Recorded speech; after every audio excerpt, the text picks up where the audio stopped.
Assalamualaikum warahmatullahi wabarakatuh. Saya Hanis Syahira binti Muhammad Zulkifli, pelajar dijab bagi Fakulti Syariah dan Undang-Undang Universiti Sains Islam Malaysia untuk sesi 2023 dan 2024.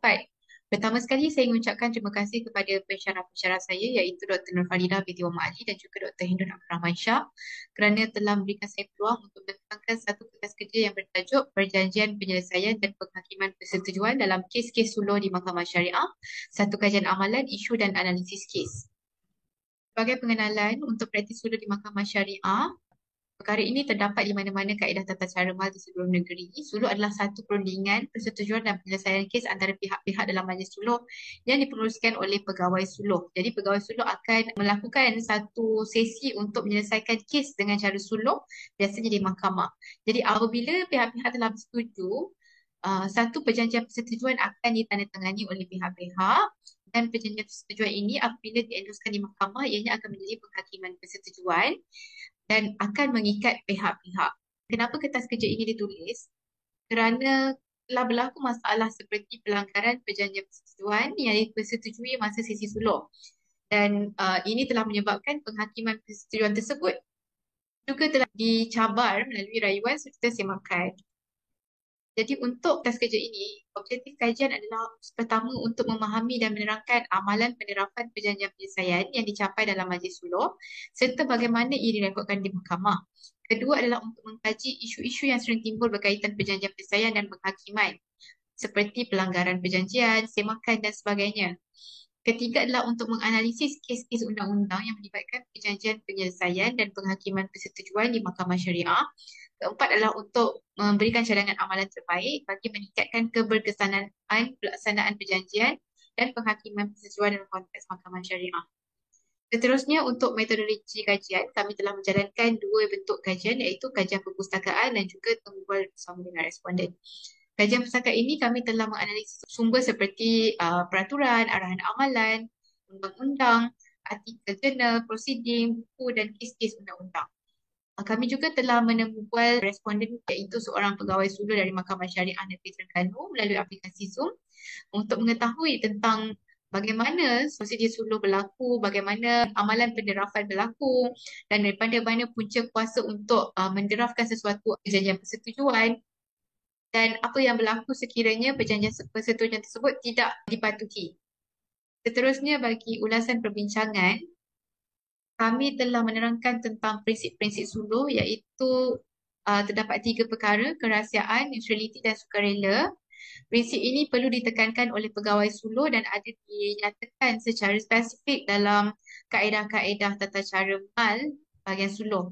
Dan iaitu seorang pegawai suluh mestilah menentukan objektif dan juga hal tuju perbincangan antara pihak-pihak. Dan pegawai suluh juga bertanggungjawab untuk beritahu prosedur perbincangan kepada pihak-pihak dan apabila mencapai persetujuan, pihak-pihak akan menyimak terlebih dahulu dan menandatangani draft perjanjian tersebut. Jadi secara ringkasnya, proses merekodkan perjanjian persetujuan adalah seperti berikut. Pertama adalah penyediaan draft perjanjian, kedua adalah pengesahan pihak-pihak, ketiga adalah rekod oleh mahkamah, keempat adalah endosan oleh hakim. Jadi apabila hakim mengendoskan perjanjian tersebut, ia akan diangkat sebagai perintah mahkamah dan akan mengikat pihak-pihak secara undang-undang. Seksyen 131 Akta Tata Cara Mal Mahkamah Syariah 1998 ada menentukan jika dengan persetujuan pihak-pihak suatu tindakan telah diselesaikan, mahkamah boleh pada bila-bila masa dengan persetujuan pihak-pihak itu merekodkan hakikat perselesaian itu dengan terma-termanya. Jadi apa implikasi kepada seksyen ini adalah setelah direkodkan sebagai penghakiman, ia akan menjadi satu perintah yang sah dan akan mengikat pihak-pihak. Dan apabila pihak-pihak tidak mematuhi, itu adalah satu pelanggaran kepada perintah tersebut. Jadi penghakiman persetujuan ini sebenarnya tidak boleh tarik balik atau dirayu melainkan terdapat asas seperti ketidakadilan atau pelanggaran hukum syarak.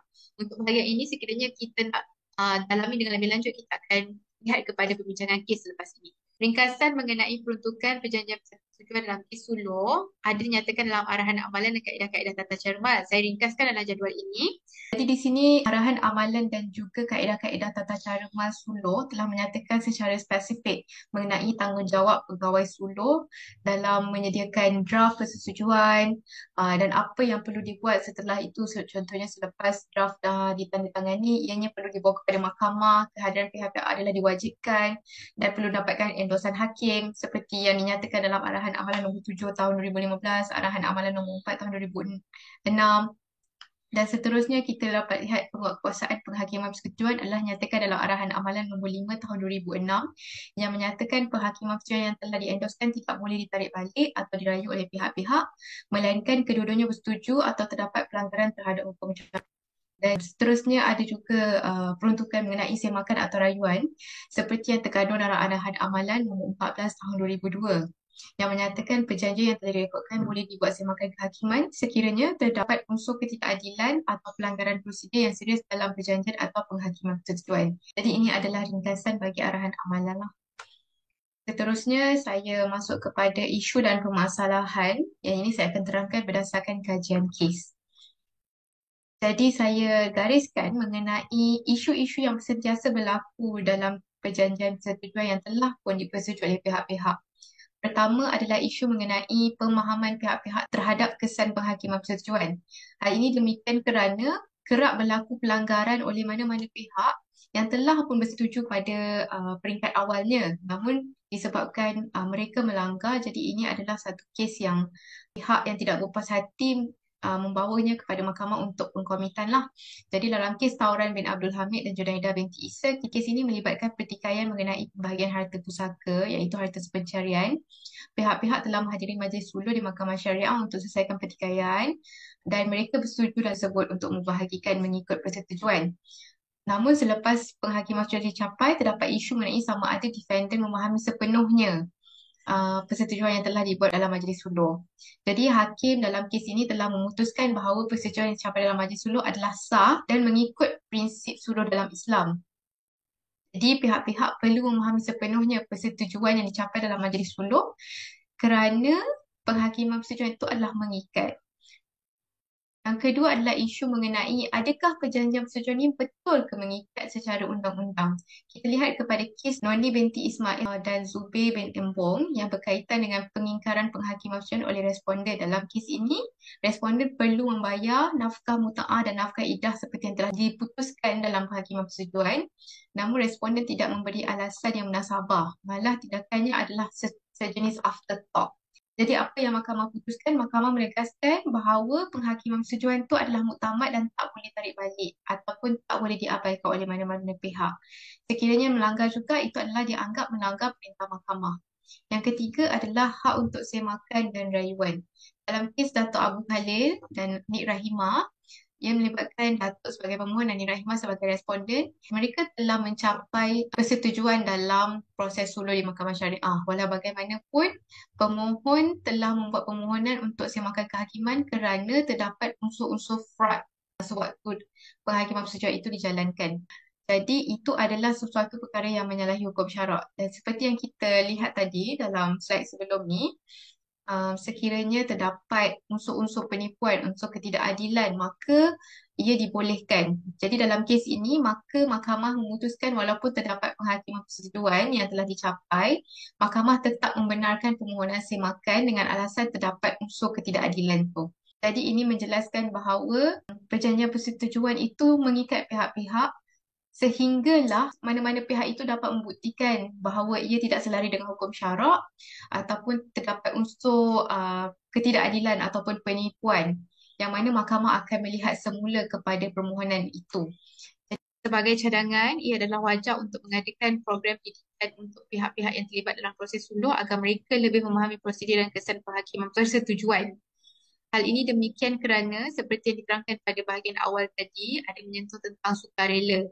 Jadi pihak-pihak sendiri adalah secara sukarela untuk bersetuju dengan perjanjian, dengan penyelesaian yang dikemukakan sewaktu sesi suluh. Jadi adalah tidak wajar untuk mereka tiba-tiba untuk tidak bersetuju selepas sesi suluh tersebut.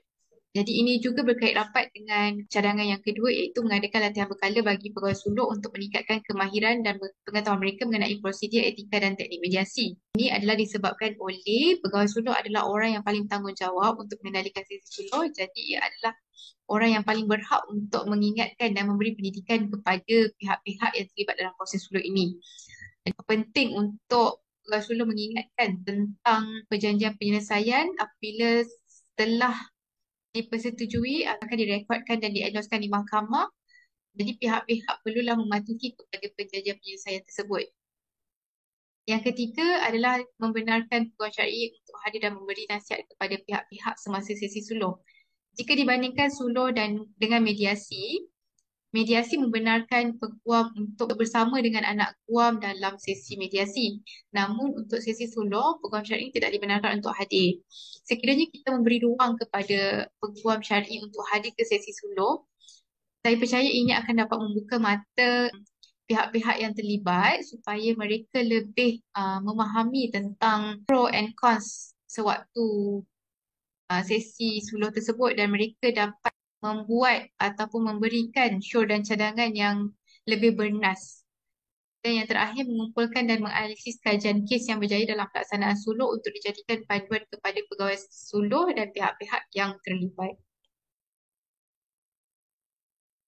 Sebagai penutup, proses suluh merupakan alternatif penyelesaian yang berkesan dalam mahkamah syariah, menggalakkan perdamaian dan kerjasama antara pihak-pihak yang bertikai.